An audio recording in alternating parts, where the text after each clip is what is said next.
Now we're going into the black mangrove forest. This is our fourth plant community on our walk here today. And let's see, what do we have here now? Well, we have our old friends, the mangroves. Here's the black mangrove right here. And here's a red mangrove right here. And we should have a few whites over here. Here's a white mangrove right here.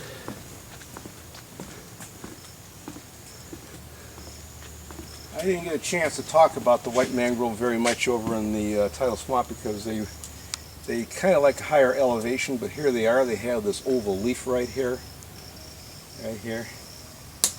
and they actually have these little, I don't even think you can see them on the video, and they have these little nectarines right in here.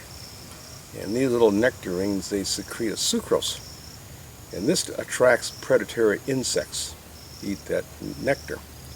And in turn, those predatory insects will eat other predatory insects that are trying to eat the leaf of the mangrove. Interesting defense system. If you look down here on the ground, we see an awful lot of vegetation that is growing.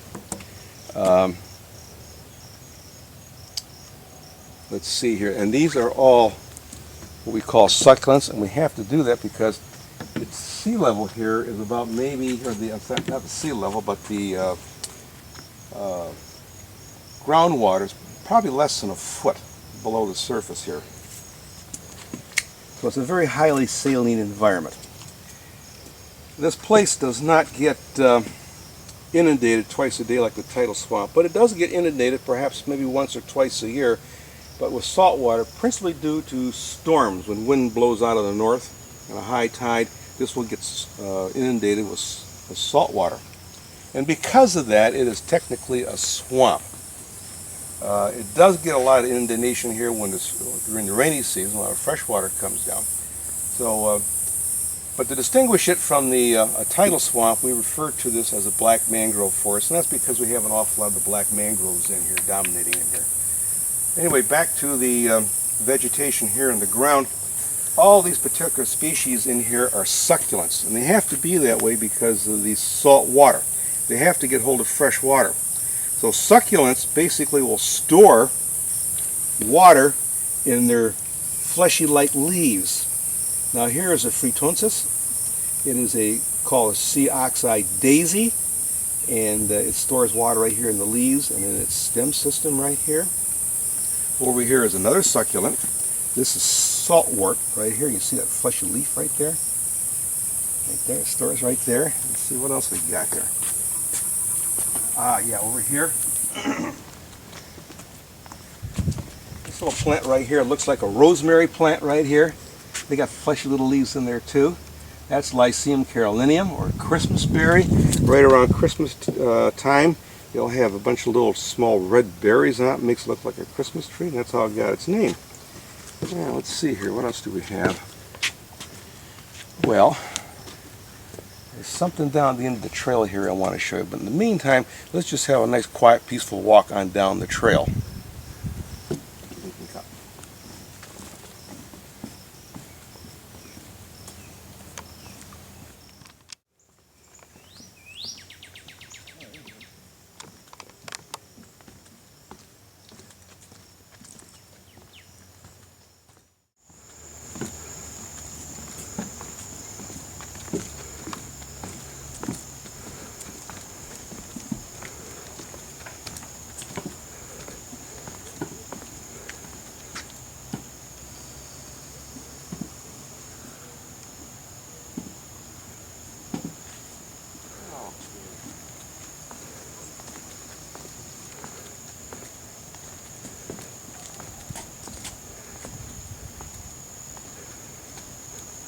Okay, here we have some more air plants.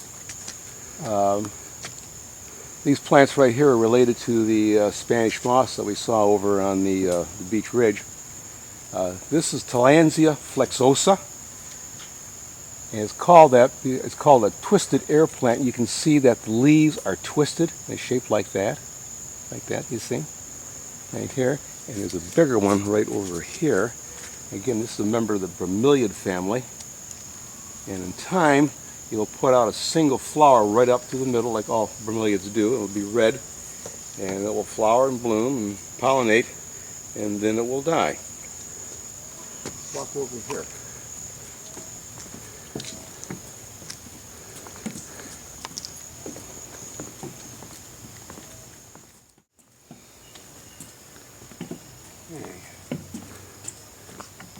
Kind of hard to see this one right here. Here's another air plant right here. You see it is flowering right there. And it was red when it first bloomed. Now that is a Tillandsia pachyfolia. It is a pot-bellied air plant. It's related to the Flexosa we just saw a few minutes ago. And after that blossoming occurs, then that's the end of that poor little air plant. Here we have another plant right here. This is also a succulent. You can tell from the fleshy leaves here. This is Matanzas Pass or Florida maytan. It is threatened.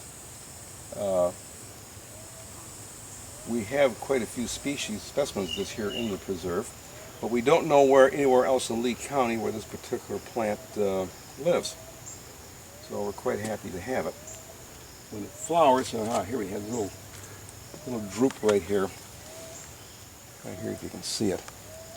It's green colored right now. It's got little indentions on the side. There's 4 of them, and when it opens, it'll open right up, and there's a little red berry that sits right in the middle there. Very delicate one. If you touch it, it'll just about melt, something like a snowberry. It is on the threatened list. Possibly it might even be on the endangered list.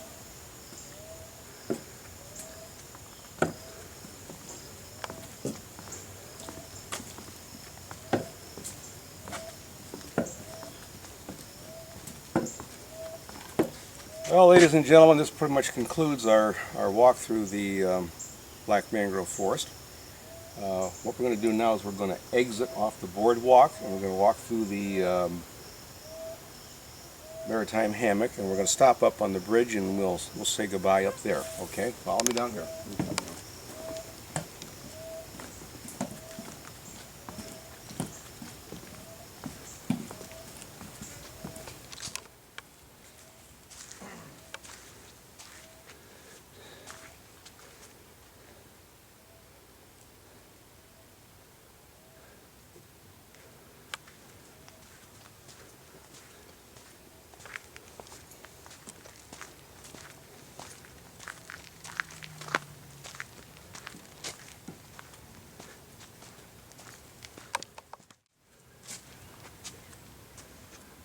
Well, this concludes our tour, ladies and gentlemen.